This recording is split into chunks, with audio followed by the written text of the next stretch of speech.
તમને ખબર છે, અમુક વાર્તા પૂરી થાય ને ત્યારે એકદમ શાંતિનો અનુભવ થાય, જાણે બધું જ બરાબર ગોઠવાઈ ગયું હોય, એકદમ સંતોષ મળે. પણ એ થાય છે કેવી રીતે? મતલબ લેખકો એવો તો શું જાદુ કરે છે કે આપણને આવું ફીલ થાય? હા, બસ એ જ સવાલ. શું છે એ વસ્તુ જે કોઈ ટીવી શોને યાદગાર બનાવી દે છે? કેમ અમુક વાર્તા આપણા મગજમાં વર્ષો સુધી રહી જાય, જ્યારે અમુક તો આપણે જોતાની સાથે જ ભૂલી જઈએ છીએ? ચોક્કસ કોઈક તો ફોર્મ્યુલા હશે જ. અને એનાથી સૌ ઉલટો અનુભવ એ તો આપણે બધાએ કર્યો જ છે. જ્યારે તમે કલાકોના કલાકો એક શો પાછળ આપો અને અંતે એવી નિરાશા મળે જાણે કોઈએ આપણી સાથે છેતરપિંડી કરી હોય.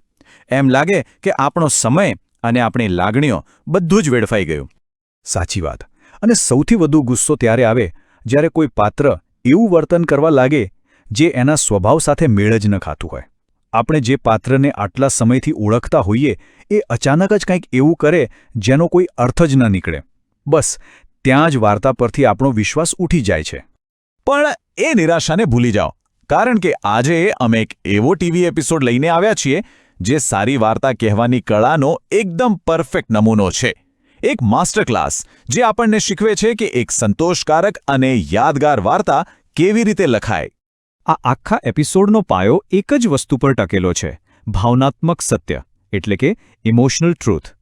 આનો મતલબ એ છે કે ભલે વાર્તા કાલ્પનિક હોય, પણ એમાં પાત્રોની લાગણીઓ, એમના નિર્ણયો અને એમની પ્રતિક્રિયાઓ એટલી વાસ્તવિક લાગે કે આપણને થાય કે હા, હું પણ કદાચ આ જ પરિસ્થિતિમાં આવું જ કરત.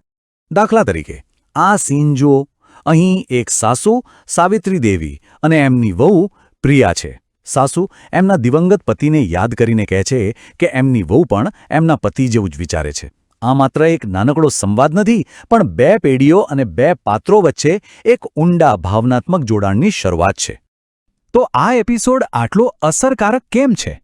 એની પાછળ કોઈ જટિલ ગણિત નથી. એની પાછળ એક ખૂબ જ સરળ અને સ્પષ્ટ યોજના છે. અને આજે આપણે એ જ યોજનાને સમજવાના છીએ. અને આ રહી એ ફોર્મ્યુલા. ફક્ત 3 સ્ટેપ્સ. પહેલું, પાત્રોમાં જે બદલાવ આવ્યો છે એને બતાવો. બીજું, જે સંઘર્ષ ચાલી રહ્યો છે એનો એક સ્પષ્ટ અને નિર્ણાયક અંત લાવો. અને ત્રીજું, અને સૌથી અગત્યનું, એ બતાવો કે વાર્તાનું અસલી ઇનામ શું છે. ચાલો આને થોડું વિગતવાર સમજીએ. તો પહેલું પગલું, બદલાવ બતાવો. એપિસોડની શરૂઆત જ કોઈ ઝઘડા કે ડ્રામાથી નથી થતી.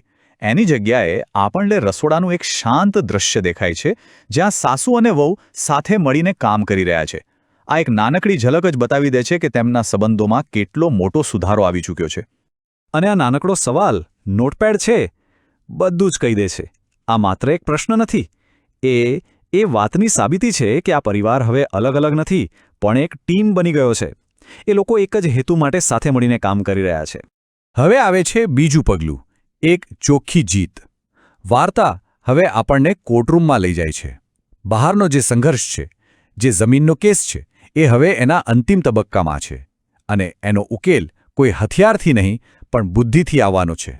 અને પછી આવે છે આ એક જ સવાલ, વકીલનો માત્ર એક સવાલ: રમણલાલજી, 1987માં આપ ક્યાં હતા? બસ આ એક જ સવાલ વિરોધી પક્ષના જુઠ્ઠાણાના આખા મહેલને ધ્વસ્ત કરી દે છે.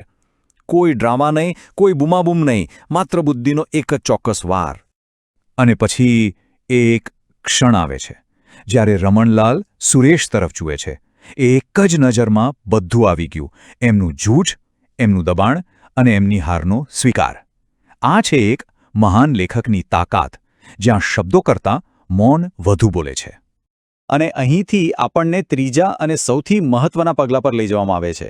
આપણને સમજાય છે કે જમીનનો કેસ જીતવો એ વાર્તાનો મુખ્ય હેતુ હતો જ નહીં.